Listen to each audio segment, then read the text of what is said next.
Hello, everybody. Welcome to our virtual USG Alumni Talks. Thank you so much for joining us today. I am Dania Hasanova. I work at the American Center Tashkent, and I will be moderating today's session. We're now live on Facebook and YouTube, and as we want this session to be more interactive, please feel free to ask your questions to our speaker in the comments. With that, I would like to introduce our guest speaker, Bakhrom Radjabov, an IVLP program alumnus, who is an expert in social innovations, political economy, and international development. Currently, he serves as the head of the Frederick Ebert Foundation in Uzbekistan and as an adjunct professor at teaching the undergraduate course in international relations and the graduate course in education and innovation. Today, Bakhrom Radjabov will talk about a book he wrote on titled Social Innovations in Post-Soviet Countries. Hello, Bakhrom, and thank you so much for coming to our virtual studio today. Yeah, hi, Dania, and thank you for inviting me today. All right, I am turning it over to you. Your presentation is on the screen. The floor is yours. Uh, thank you very much once again, and thank you for all of you joining today this online session and dedicating some time for this really exciting topic on social innovations. I will be talking specifically about social innovations in post-Soviet countries, including, of course, our motherland, Uzbekistan. This is a book I have recently published with Routledge, the British publishing house, and my research and my book was focused on social innovation projects. Let I call them SIPs, so social innovation projects in Central Asia, in 4 Central Asian countries, in Uzbekistan, Kyrgyzstan, Tajikistan, and Kazakhstan, as well as in Georgia, Armenia, and Azerbaijan, and Ukraine and Moldova. So in total, the book covers 9 countries and social innovation projects in these countries. Just very briefly, of what you should have been expecting from this presentation and from the book. The book had and has 6 chapters. Basically, it covers more of a background information because, of course, many of you might ask now, okay, what is social innovations then? Let's start from this. Yeah, what is social innovation? How the science and practitioners actually define it. So this is more on the background of this book. Then I specifically focus on social innovations in Central Asia, in Caucasus, in Eastern Europe, in chapters 2, 3, and 4. And then, of course, on the chapter 4, I focus on COVID-19 and social innovations.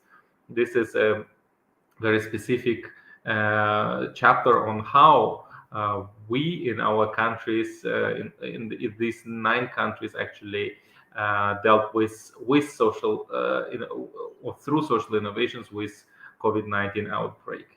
And finally, I provide some analysis and conclusion. So first thing which actually comes to my mind as an author or as a researcher, this couple of things that I have usually heard from people. When I was saying, okay, I want to do some research on social innovations, the first reaction was, wow, innovations? Social innovations? What is this? What this is all about? And the second one was mostly from my family members. Well, innovations, this should be something really difficult. But finally, from kind of my peer fellows, from other researchers, I usually heard, okay, social innovations is something everybody does, but nobody understands. So please first, Bakhrom, explain what is social innovation. What are you actually planning to research?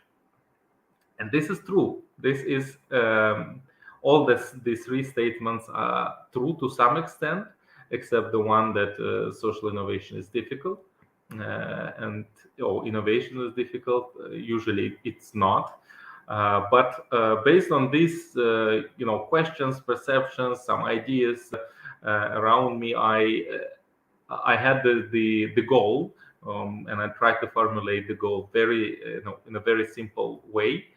First of all, in my book, then I've tried to not to define, but actually to evaluate social innovation projects in the post-Soviet countries.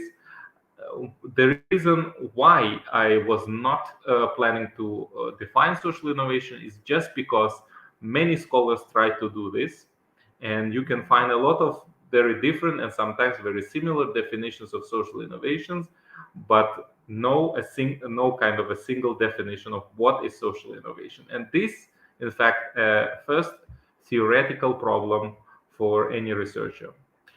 Therefore, I decided not to add to this problem and just go and look to the umbrella organizations, to the organizations who actually implemented social innovations, and then look at the literature and try to come up with some criteria to basically evaluate the projects that are there, to tell you and maybe many others what has worked, what has not worked well, and why. Therefore, I decided to first evaluate these projects. Then, of course, I have intentionally or not intentionally mapped the organizations supporting social innovations, be it the government, international organizations, local organizations, some informal networks, all of that. And it was extremely important because and interesting because especially in COVID-19 period, I mean, when the pandemic was on its peak also in Central Asia and many other countries. So it was very interesting to find out how actually people helped each other and how these networks work, how in fact, due to the pandemic, due to the implications of pandemic, the social innovations, or how these implications in fact made people think out of the box and more innovatively to help each other. And finally, later, then I looked for the contribution to the knowledge about social innovations, because nobody before actually analyzed post-Soviet social innovations. It was really, except maybe Russia, it was mostly a black box. You cannot find anything related to social innovations in post-Soviet countries. Even the social innovation index developed by The Economist magazine, by the one of the departments of this magazine, left uncovered this region, which I think not fair, and it's a lot of interesting things going on there to find out more about social innovations. Then, of course, the final goal was to uncover these specific features, to tell what are so important, what are so different in social innovation projects in post-Soviet countries, including Uzbekistan, and to discuss this all and to see how the concept of social innovation evolved in the country. For this, I actually focused on the social innovation projects. I looked at where and how these projects were implemented, and then looked at some particular features of this project. And when I was looking at this project in post-Soviet countries, I found out a lot of different things, specifically that these projects were actually implemented in development area, for development in our countries or in these countries.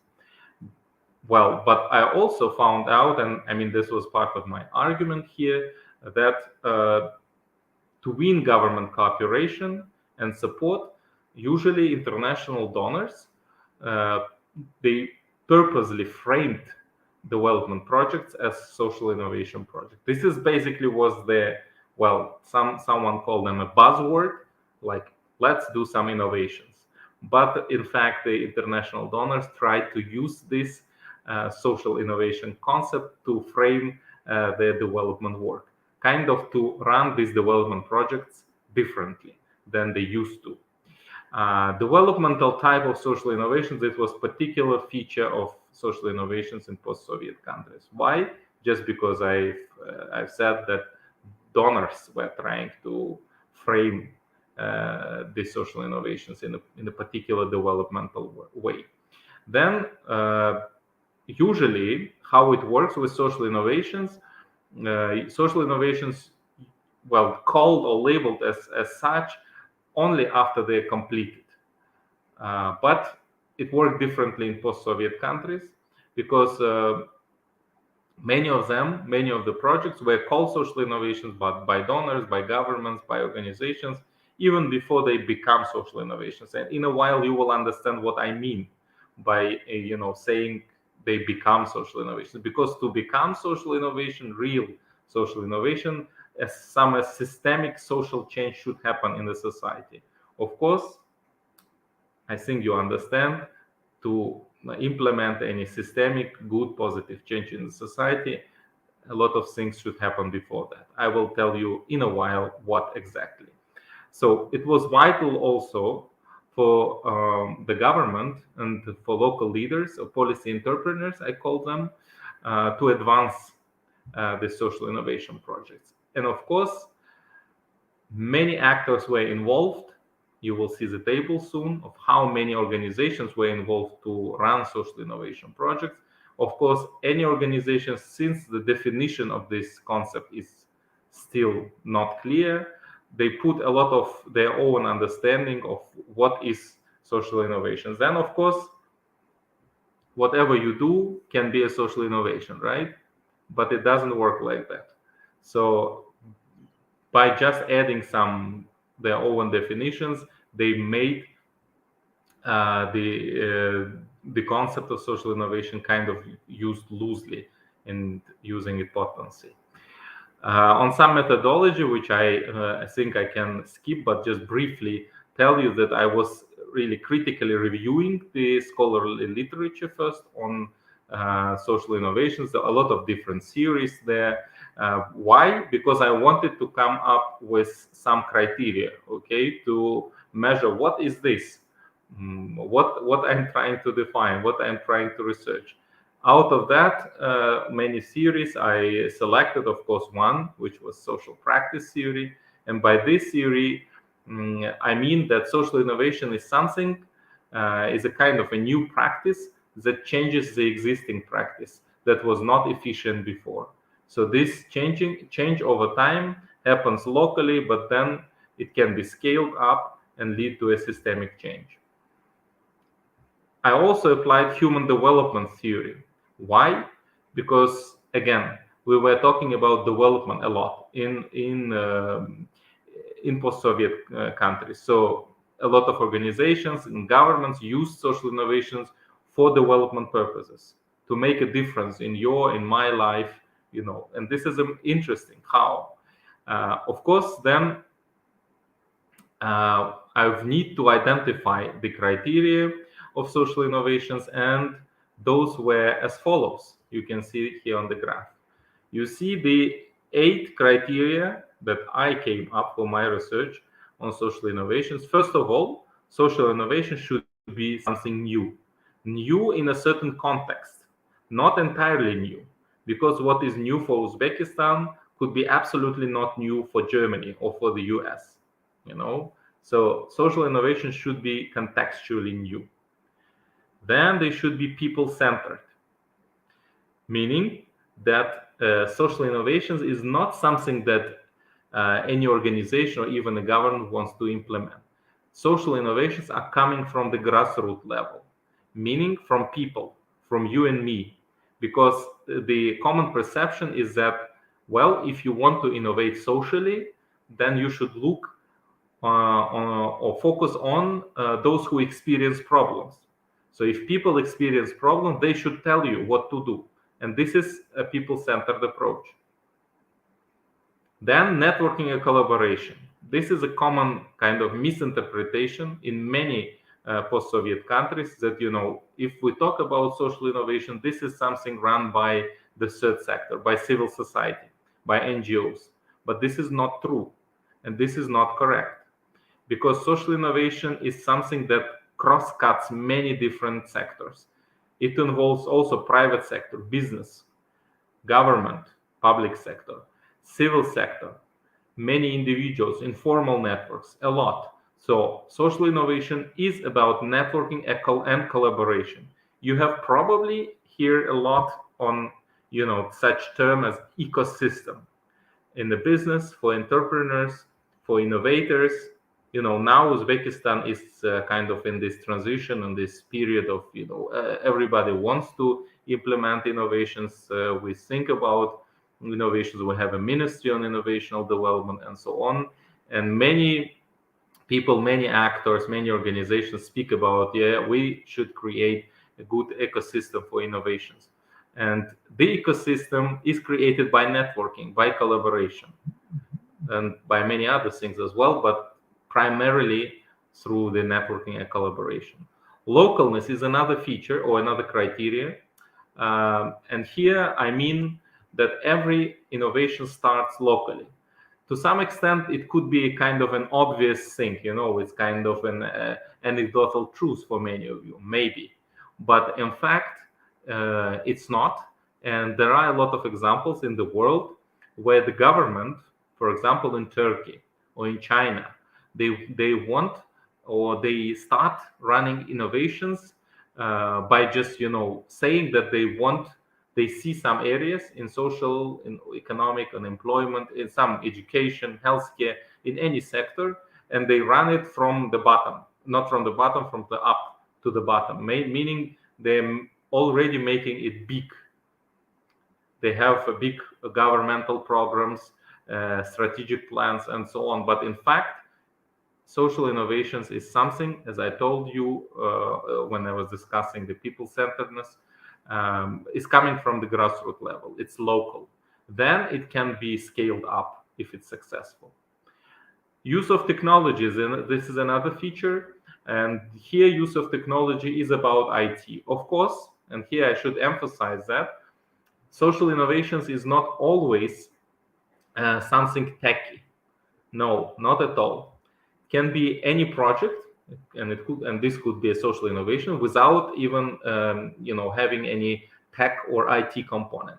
But the main trend, actually, the mainstream is that a lot of technology, usually IT, is involved in creating new socially innovative projects. This is true. Therefore, this criteria is there. Then, social impact. Any social innovation should have a social impact. And this is, again, maybe very obvious, but in practice, I could learn about a lot of examples where social impact is not even considered or even has not been measured at all. So social impact. Then scaling up or diffusion.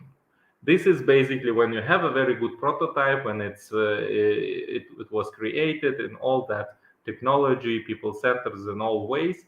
Of course, this prototype, this very good kind of example, should be scaled up through the whole system. Only then it can mainly lead to the social change in the society.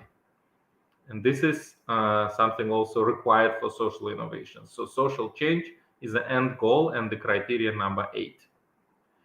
Based on that, I had the literature and the data collection on different cases, and I came up with this table.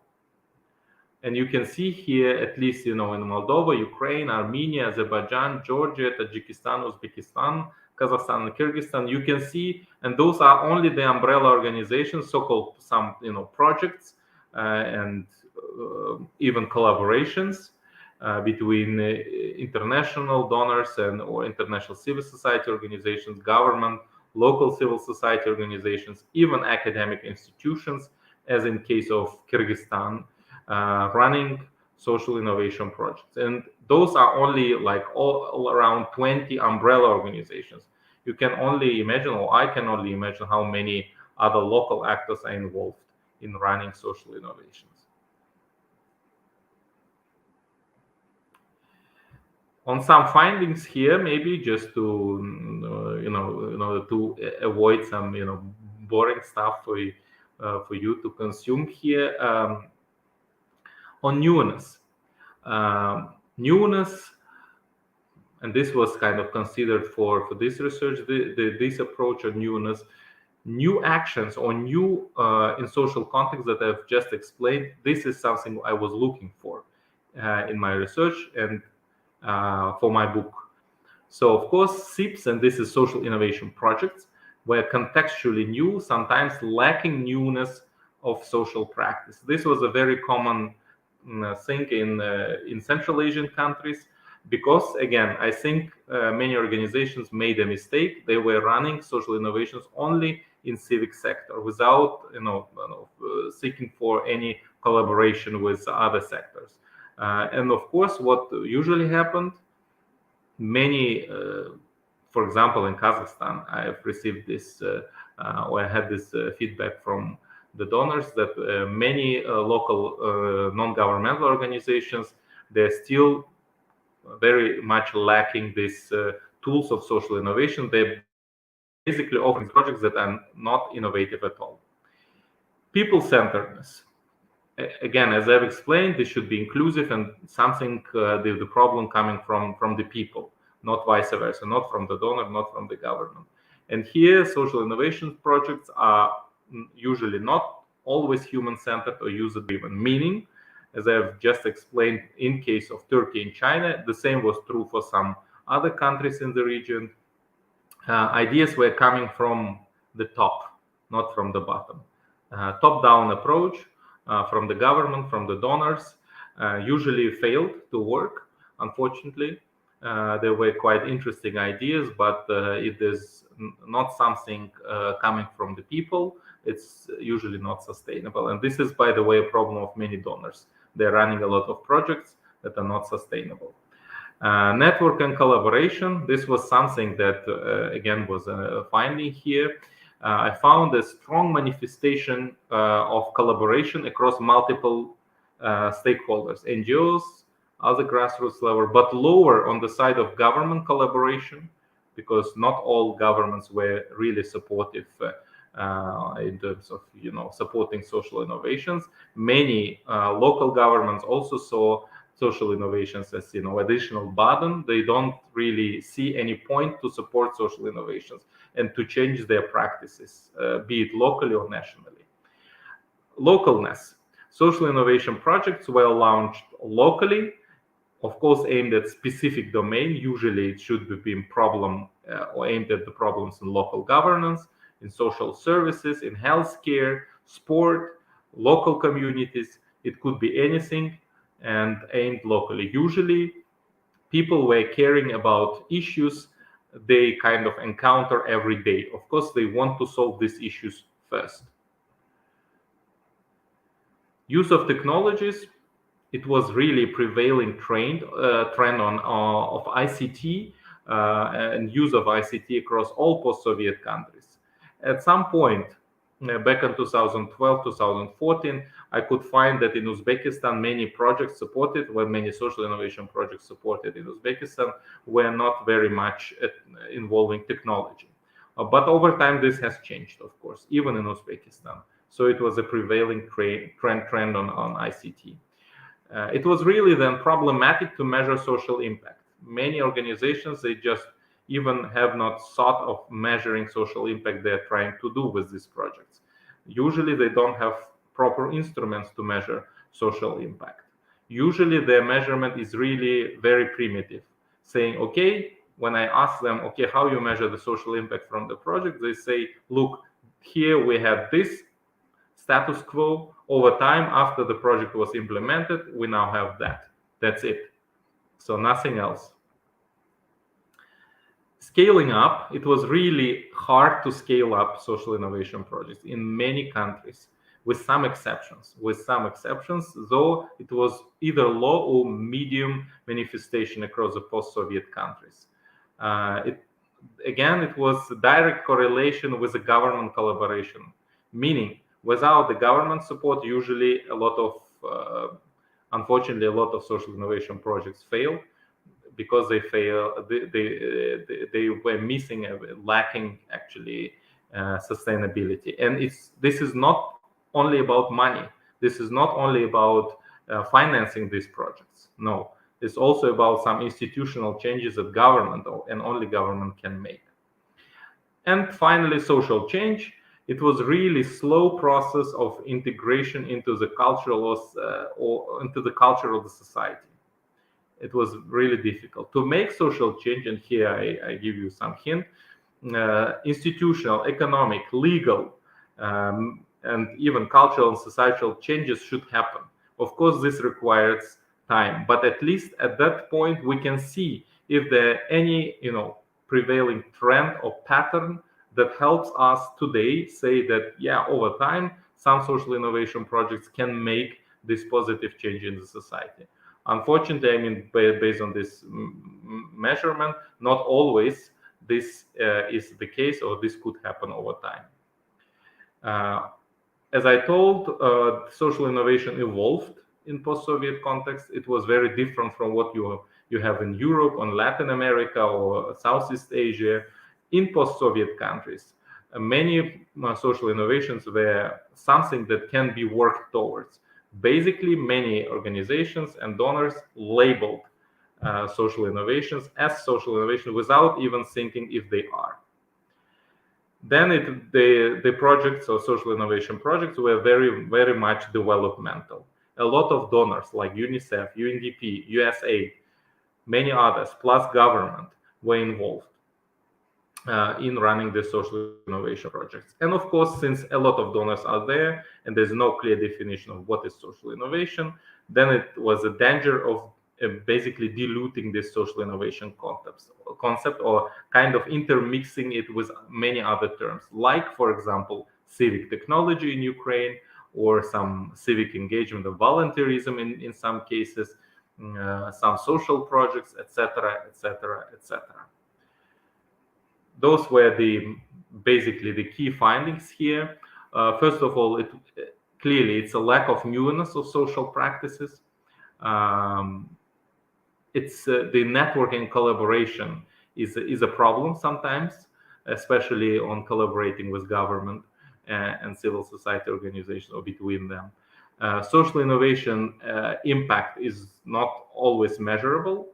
Scaling is a problem, not always observed, and the social change is really, really slow. Bottom-up approach, well, it was something that was disregarded usually in Central Asia. And then it was kind of an absence of donors coordination. If you ask different organizations, even those 20, many of them, even operating in one country and doing social innovations, they don't know about each other, or they don't care usually, unfortunately. Government support is a key, of course, for the projects, well, in the countries like post-Soviet, and it always there are some hopeful gains of social innovations. For example, in Armenia, Georgia, Moldova, and Ukraine, those social innovations could actually, the projects actually can become through social innovations. You may ask me about the examples of social innovations. I saved this for the maybe hopefully Q&A questions and answer session, or this section of my presentation. There I can tell you some examples of what kind of projects there were on social innovations. With that, I think I can stop almost with all this new research on social innovations in post-Soviet countries, if you are interested, and some examples of the design thinking, which I can explain later. That's it. Thank you so much, Bakhrom. This was really interesting. In post-Soviet countries. I have a question about, you mentioned COVID-19. So can you give us some examples what social innovations developed in response to COVID-19 in these countries? Sure. Thank you for the question, Daniel. Let me take an example from Azerbaijan. In Azerbaijan, for example, UNDP, and they have the ACC lab, the accelerators lab within UNDP, globally I think in all UNDP offices all over the world. So they had, before the COVID outbreak, they had a project with the Ministry of Health on digitalizing the medical care services. And in fact, the COVID outbreak, the pandemic, pushed these technological projects forward. Then the ministry was very interested in having this, and even digitalizing, even not only some. The project was, by the way, on the local clinics, but then the ministry actually wanted to have this uh, digital project spread across the whole medical care system of Azerbaijan. So basically, what the UNDP and SCC lab did, they've helped to digitalize this medical care service in 15 polyclinics or local clinics in Baku. I would say not pretty innovative thing to do, but the COVID actually pushed that forward, and in kind of the technology was involved there, and it was serving to the needs of the people. Then at that point, they could actually access a lot of medical care services without even visiting these local clinics. More innovative, or more kind of a different example from Moldova was the Moldova Social Innovation Lab was using the data generated by the medical care system of Moldova, and then by the users of the medical services through the app to actually see when the peak, of the visitors to the clinic, to the local clinics, uh, in order to calculate and then actually help a little bit to the healthcare system to overcome these peak periods. Because as you could understand, or you could remember, even in our countries, everywhere the medical care system was not actually or could not actually consume or to help everyone at that time. So the data generated through the apps of the users and through the medical care, through the data generated by the medical care system on the visitors, could help actually to then create a system of where the through the service created by the Moldova Social Innovation Lab, users could be informed, notified when is a good time to visit the clinic. Because this helped actually, first of all, to overcome this complexity on the services provided by the clinic, and then avoid this a lot of interaction and spread of infection from one person to another. When a lot of people are in the clinic, and the clinic obviously cannot handle all that, then this is a problem, and then there's a higher risk that the people will get infected. Like two examples maybe. That's a great point. Thank you so much. We have a question from Gulshan Mahmudova. She's asking, can you share with us the most successful social innovation project in Central Asia? Okay, good question. I never thought about the most successful project, but yeah, I can, for example, give kind of the example from Kazakhstan, where the Astana Hub, and this is the IT organization very closely affiliated with the government of Kazakhstan. They ran a joint project with UNICEF within the Social Innovation Lab, and they were creating interactive map for people with disabilities. Well, the thing is, and remember, I was explaining this problem identification part, right? So then the users tell you what is the problem. So the users actually informed, or the needs assessment actually informed both UNICEF and Astana Hub that, for example, big cities of Kazakhstan, they are not really accessible for people with disabilities. And usually, I mean, the reports were saying, well, sometimes government reports were saying that 99% is kind of covered in inclusive, and some independent research shows that it's only maybe 1% or 2%. I mean, it's kind of sometimes very different data. But what the Astana Hub and UNICEF, first of all, yeah, of course, the idea was to create some accessible and inclusive space for children But in general, they could create an interactive map where everyone could go and through this mapping mechanism show where exactly in the city the accessibility is lacking, where it's not still some buildings are not accessible by people with disabilities, by children with disabilities, and so on. And this was done. I mean, this project was done through this so-called crowdsourcing approach. People were indicating where is the problem, and then this interactive map was always updated and updated a bit up to the point then the whole city is covered. And then basically this is a huge amount of data. It's a huge bulk of the data available also for the government services and for international organizations and for users.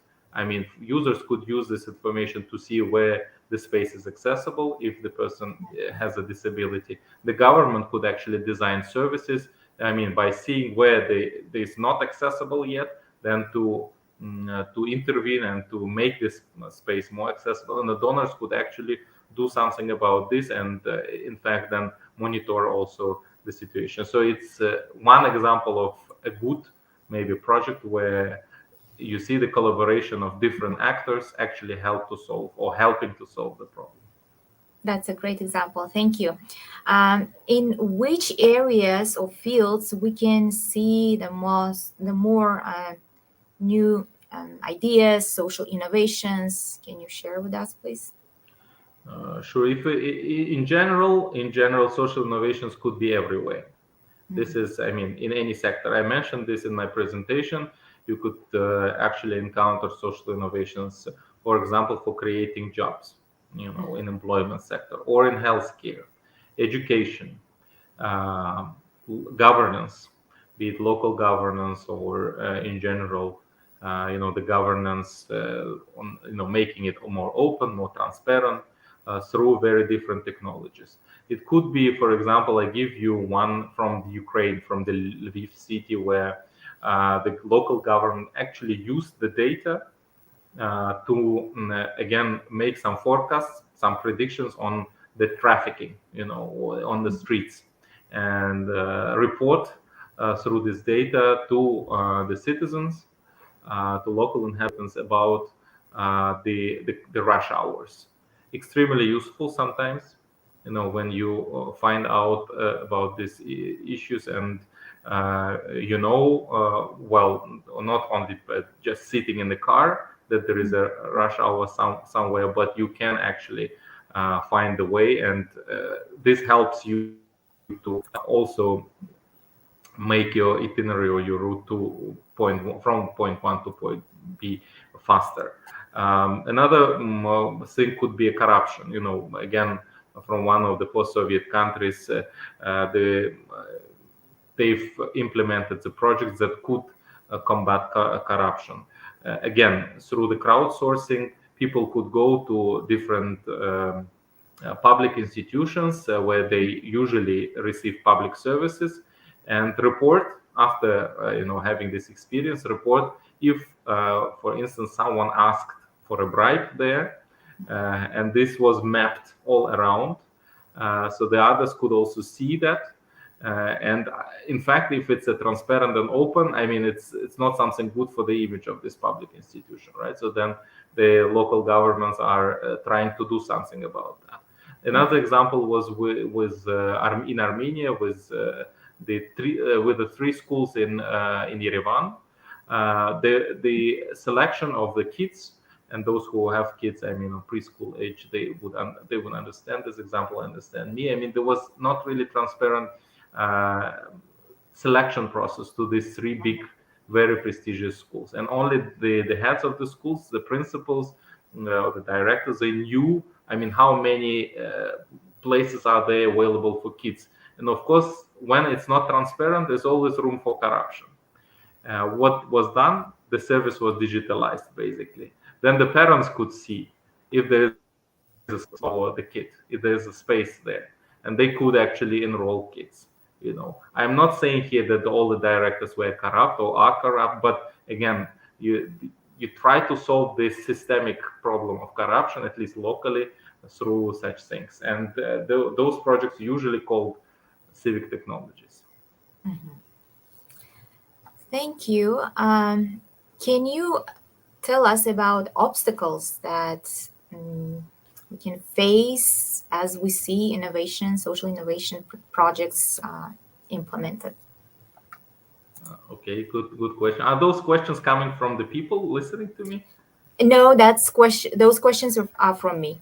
Mixed. Okay, good. Obstacles. So the problems. In post-Soviet context, okay. In post-Soviet context, the problem usually, as I told, was to make these projects more sustainable, to make them live their life independently from the donors' financing or the government financing. Well, in other words, make them sustainable. And for this, usually sustainability is not just for the sake of sustainability, because again, the end goal of any social innovation is to make the change, basically to change the bad inefficient practice to a new more efficient practice, and through that to change something, to make a positive change in the society. For this, again, based on the research from the post-Soviet countries, a lot depends on the government still, not on the private sector. Though in Uzbekistan we have a good example of a good sustainable practice when not the government, not the donor, not even the civil society organization, but the private sector actually was involved. One thing is the eco bags in Korzinka. You can still purchase these eco bags.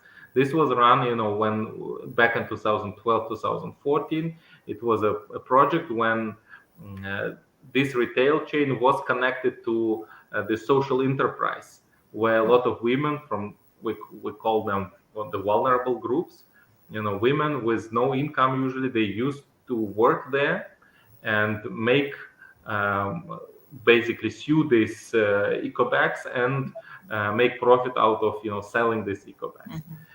And now we are in 2022, so it has started back in 2013 or 14. Still, it's working. You can still purchase these eco bags if you want.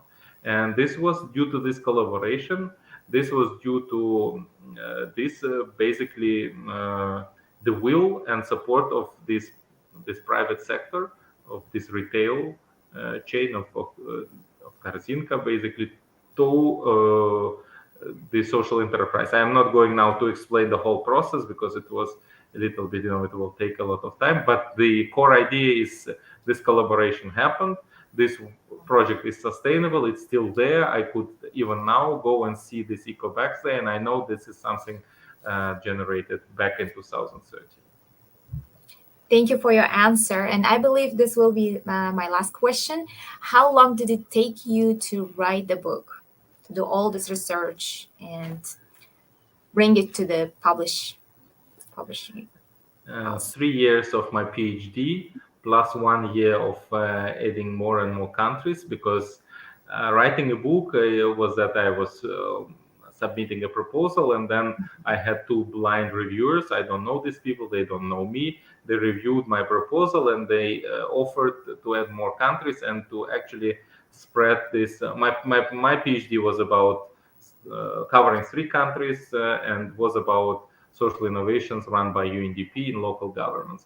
But the reviewers advised me to have more countries and then actually look at as many as possible innovations and to explain how they are generated in post-Soviet countries. So I, in total, maybe spent 4 years, including my PhD, plus 1 year on collecting more data. That's a long journey. Yes, I think We have same. one more question, and Mhm. it's great. What sources do you use to get social innovation research data? And is there a database where regular citizens can learn about current social innovation projects in Uzbekistan? Good question, Gulshan. So the sources I used to get social innovation research data was primarily my personal interviews with all these organizations, with people from these organizations, plus the data available on their reports. Many of them were not published, unfortunately, so I had to request this information from these organizations. Unfortunately, there's no kind of the online platform where you can track the developments on social innovations in Uzbekistan. As I said, even the economists kind of missed this big part, a big geographical territory, and we're focusing on the available open data in many other countries. And based on this data, made the index of social innovations, where South Korea got the first place. So unfortunately, on Uzbekistan, I still don't know, and I think there's no, at least to my knowledge, there's no such platform or database where you can regularly, or the citizens can regularly learn about current social innovation projects in Uzbekistan. But you can look for P4I project, which was run, by the way, by USAID and Yuksalesh.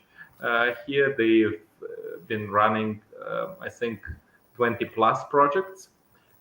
This should be available. You can approach them, or you can purchase my book, which is another option. And because I have many projects there, and many of them are ongoing, I am approaching now the Ministry of Innovational Development. Maybe they might be interested in creating something like that. We'll see. So far, that's it. Okay, thank you so much. With that, I would like to wrap up our today's session. Again, thank you for being our speaker today, sharing and for making this great presentation on your book. We wish you all the best and success in all your future. Thank you, and see you Thank all, you. and thank you everyone for joining us today. Thank you. Good luck. Have a nice day. You Bye too. bye. Bye. Bye.